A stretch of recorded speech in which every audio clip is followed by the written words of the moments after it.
iyang priority mao man gyud ang Dios. Kay una sa tanan gitawag siya sa Dios. Welcome back to Born to Praise TV channel. We are created to praise and worship God.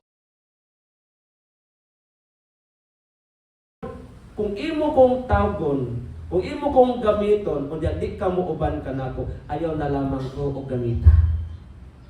Kaya nga naman, magkapulas-pulas, magkadimao ang kinabuhi sa tao kung dili ubanan sa Dios. Bisag unsa man ito pagpaningkamot mga igsoon, dili ta ubanan sa Ginoo, dili ta magmanang puso. Manang unsa man ang ato ang status ato kinabuhi karon, di ta magsalig, di ta manghambog na tungod sa atong pagpaningkamot. Let us always acknowledge God. Atong i-acknowledge ang Ginoo mga igsoon. Dingon ang Dios, no? I will cause all my goodness to pass in front of you. Daghan kaayong mga Kristohanon karon, instead goodness ang ibubo sa Ginoo, distraction man. Why? Because their hearts are not empty. Nga naman, daghang priority. Once na ang kasing-kasing sa tao, daghang priority mga igsoon, ang pagkamaayo sa Dios naas gawas. Di man pwedeng modwell ang Holy Spirit sa Ginoo kung ang atong kasing-kasing mga igsoon dili empty. Napuno sa mga prioridad.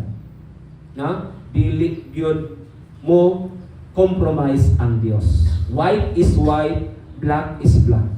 God's glory is not first shown as light or fire. Dili mga igsoon gipakita ang himaya sa Ginoo pinaagi sa kalayo ug sa kahayag. Apan pinaagi sa iyang pagkamaayo. Sa tong kanta, ang pagkamaayo mo kanunay nagsunod nako, di ba?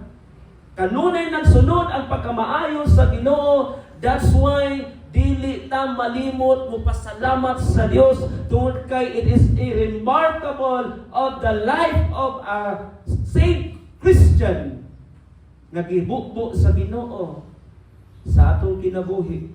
Gikan pa sa pagkahimugso so wala pa ta matawo ning kalibutanan. Gidesign na ta sa Ginoo nang iyang pagkamaayo kanunay nagsunod sa ato. Hallelujah. God's glory, it is a character of God and it is revealed. Iyang gipadayag mga igsoon. Tanaw ang giingon. Ipakita ko. That means gipadayag. Right? No? Iyang gipakita mga igsoon. Kung sa unang panahon, adunay makakita, bisan sa kahayag, walay mabuhi. Yun ana ang pagkabalaan sa Dios. No? Na ay mga tao nga nakakita kahayag sa unang panahon o wala namatay mga igsoon, nagpabiling buhi, kada ka kahayag, dili mao. Hello? Bisag manglibaw pa na imong palahibo. It is biblical, ingon diri. Ingon sa last portion, nga kon makakita ka sa akong nawo, sa akong kahayag, dili ka magpabiling buhi. Yun ana, kagamhanan o kabalaan ng Dios. Hallelujah. Muna walay si bisan kinsa nakakita sa dagway sa Ginoo. Walay si bisan kinsa nakakita nga nakapicture sa dagway sa Dios. Kay kung makakita sila mga igsoon, stated mga igsoon sa pulong sa Ginoo nga walay magpabiling buhi. Hallelujah.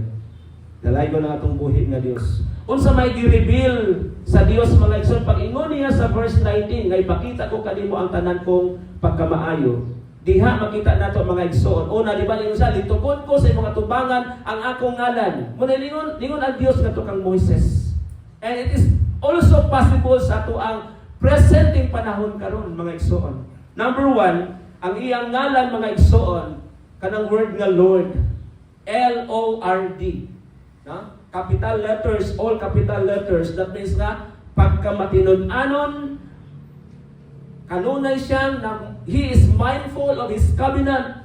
Kanunay siya naghuna-huna. Kanang covenant, ikaw na o ang Diyos. Kanunay tang naas huna-huna sa Diyos mga igsoon. Sometimes mga igsoon, ang tao kanunay wala maghuna-huna sa Diyos. Apan ang Diyos kanunay naghuna-huna sa tao. Muna ito hinungduman. That's why na say prayer mga igsoon in the New Testament, sa whole chapter of John, chapter 17. Muna prayer sa Diyos ngadto sa mga believers. Wa siya nag-pray sa mga unbelievers. Kung nagpakutan na yung tapat, siguro ba ka magtotoo? Ha? Kung siguro kita magtotoo, dito usa ka sa giangpo sa Dios. Hallelujah! Palakpak sa Ginoo! No? Tinuod kang tinuod kang magtotoo sa Ginoo. Usa ka sa giangpo ni Jesus. I pray for all believers. Dili lang taman nga nituo, kung dili nituol o niampo, ipasalamat sa Ginoo. Inanay mong tapat sigahing mata. Ikaw di ay ito. No? Ikaw di ay ito. Fulfillment na di ay gracias, Ginoo. Hallelujah. No? Usahin mo, likay-likay ta sa unang panahon. Di ba? Likay-likay ta. Usahin, ituon pa na ito. Iyan po na ko, brad. Iyan po na ko, sis. Pero niabot yun ang panahon, mga igsoon. Because He knows nga nini mga panahon na samtang alata ni kalibutan ng mga igsoon, makasinati kitag mga persecution, makasinati kitag mga pagsulay, makasinati kitag problema, and that is the content of prayer of Jesus Christ. Na? Ang iyang pagkamaayo mga igsoon, ang iyang pagka matinud-anon sa iyang promise, sa iyang covenant mga igsoon, ay kaduha ang iyang favor. Ang pabor sa Dios. No? Kung saan yung pabor? Ang pabor na gihatag sa Dios, pinaagi sa grasya, o dili ni siya nato mga igsoon mamirit. Kung saan ang not merit, dili nato ni siya mga igsoon nga maangkon lang. No? Dili ni atong kaugalingon, kung dili ihatag yun personally sa Ginoo. Para nimo mga igsoon, aron nga ikaw ug ako makatagamtam nga ang Dios nahigugma kanimo. Ang Dios nahigugma kanimo mauna nga gipadad-an ta og dako og maayong matinud-anon nga manluluwas nga mao si Jesus Christ kay siya gihatag diri sa atoa para kita maluwas mga igsoon. Gawa sa iyang ngalan mga igsoon gilitok sa Dios ngadto kang Moises. Ang pabor usab gihatag sa Dios ngadto kang Moises ug sa atong panahon karon gihatag usab ni sa ato ang Dios tungod kay ikaw ug ako nagisultihan sa Ginoo niini. Dahil ikatulo ang iyang kaluoy, ang iyang mercy. When may mercy mga igsoon, mali compassion dayon freely given. Ang pagkamaluluyon sa Dios, kusang gihatag sa Dios bisag wa ka nangayo. Right? Bisag wa na to pangayua, kusang gihatag sa Ginoo tungod kay ang Dios dili mo dumili. Hallelujah. Wala siya na-focus mga igsoon sa mga butang nga dautan nga imong gibuhat. Wala na lang tawas sa Dios. Apan gilantaw sa Dios mga igsoon kung unsaon nimo pagtulbag, kung saan nimo pagtubag, pag-response mga igsoon ang iyang kaluoy. Kung man nato mailhan ang Dios, kung man nato ma-receive ang iyang mga saad, kung man nato matagamtaman ang iyang pabor mga igsoon, kung saan nato pag-response kining mga butanga nga gihatag sa Dios sa atong kinabuhi. Dapat i-express nato diha sa panahon sa atong mga pagdayeg, sa panahon sa atong pagpakita sa iyang pagkamaayo mga igsoon tungod sa himaya sa atong buhig na Dios. Hallelujah. Unsa mo ang iyang gi-reveal sa matag Kristohanon nining ulahing mga adlaw. Kay kung dili ni isulti sa Dios o dili ni i-practice sa tao mga igsoon, magkagamay ta nga magkagamay hangtod mobalik si Lord.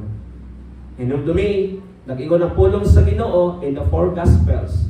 Sigin sa katong magpabilin hangtod sa katapusan sa panahon, mao lamang ang makabaton sa ganti. Walay katapusan. Muna ito hinumduman. Kung ikaw nagtuo, kung kita nagtuo na, nga bulawan na ta, tinggas ta, nga liso, nga pwede nang italong, hinumdumi, nga pagkasalaon pa na siya, hantod nga mubigay ta. Apan sa grasya sa Ginoo, sa iyang ngalan, sa iyang pabor, o siyang kaloy, ang tanan nga nagsalig sa Dios, magapabilin. Amen. Hallelujah. Because pauni ang rason nga nung gitawag ta sa Dios. That's why Moses prayed a lot. He desired mga igsoon. Wala siya nag-pray of riches. Wala siya nag-pray nga, i-bless ni Lord.